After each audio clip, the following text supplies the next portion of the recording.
Operation से पहली रात मैं घबराया हुआ था, लेकिन फिर अपनी सोती हुई पत्नी को देखा।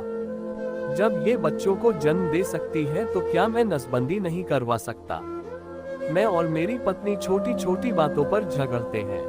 झगड़ा खत्म होते होते भूल जाते हैं कि आखिर झगड़ा शुरू किस बात पर हुआ था। हमें ऐसे झगड़ते और फिर प्यार में पड़ते 12 साल हो चुके। बीवी के जिक्र पर 32 बरस के महेंद्र सिंह की आवाज नए नए प्यार में पड़े किसी किशोर जैसी हो आती है। महेंद्र जिस प्रदेश और जिस जगह से आते हैं, वहां पत्नी की जरूरत और अहमियत इसलिए ही है ताकि पुरुष को सामाजिक मान्यता मिल सके। महेंद्र और उनकी पत्नी ललिता का किस्सा हालांकि इससे अलग है। बच्चों के बाद ललिता जब नसबंदी के लिए जाने लगी तो महेंद्र ने उन्हें रोक लिया।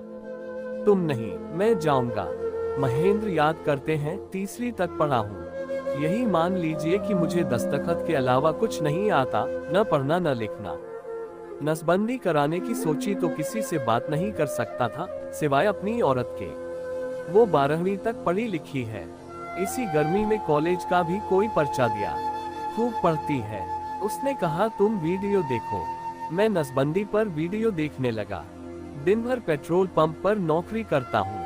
वीडियो और वो भी नसबंदी पर देखना आसान नहीं था। छिपते छिपाते वीडियो देखता। मामूली सी प्रक्रिया थी, लेकिन बात केवल ऑपरेशन के वक्त की नहीं थी। इसके बाद मैं अपनी पत्नी को बच्चे नहीं दे सकता था। गांव के चाचा ताऊ इसका सीधा ताल्लुक मर्दानगी से मानते हैं। खूब सोचा। शादी के इतने साल बीते।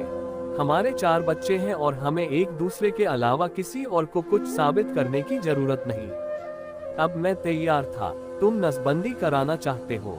सवाल पूछते हुए डॉक्टर की आंखों और आवाज में हैरत थी। मेरी यहाँ पर दूसरा सवाल था, तुम्हारी पत्नी क्यों न करवा ले? फिर किसी दबाव में आकर तो ये फैसला नहीं किया। शायद वो मेरे इरादे परख रहे थे।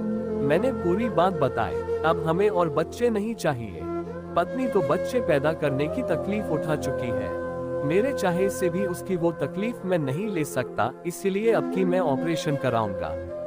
तसल्ली के बाद डॉक्टर ने मुझे पूरी प्रक्रिया समझाई और मुझे थोड़े दिनों बाद का वक्त दिया। घर लौटा, ललिता को सारी बात बताई और डेट का इंतजार करने लगे। बीच बीच में मन घबराता, लेकिन फिर ललिता की तकलीफें याद आती। जब उसने 4 बच्चे पैदा करने में इतनी तकलीफ सही तो क्या मैं ये नहीं कर सकूंगा? मेरे भीतर लोगों का डर था। पता चलने पर लोग 17 तरह की बातें बनाते। हमने तय किया कि ऑपरेशन के बाद ही ये बात सामने लाई जाएगी।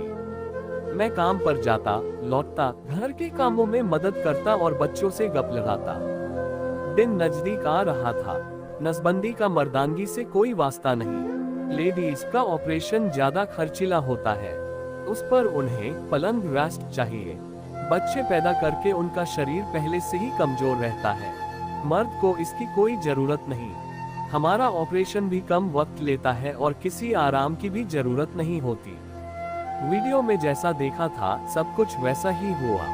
घर लौटकर थोड़ी देर आराम किया और अगले दिन से नॉर्मल रूटीन में जुट गया। डॉक्टर ने 5 दिन की दवाएं थमाते हुए कहा था, थोड़े दिन वजन मत उठाना। बस दवाएं खत्म होने के साथ सब पहले की तरह हो गया। पत्नी के साथ संबंध बनाते हुए डर नहीं रहा कि इससे बच्चा ठहर सकता है।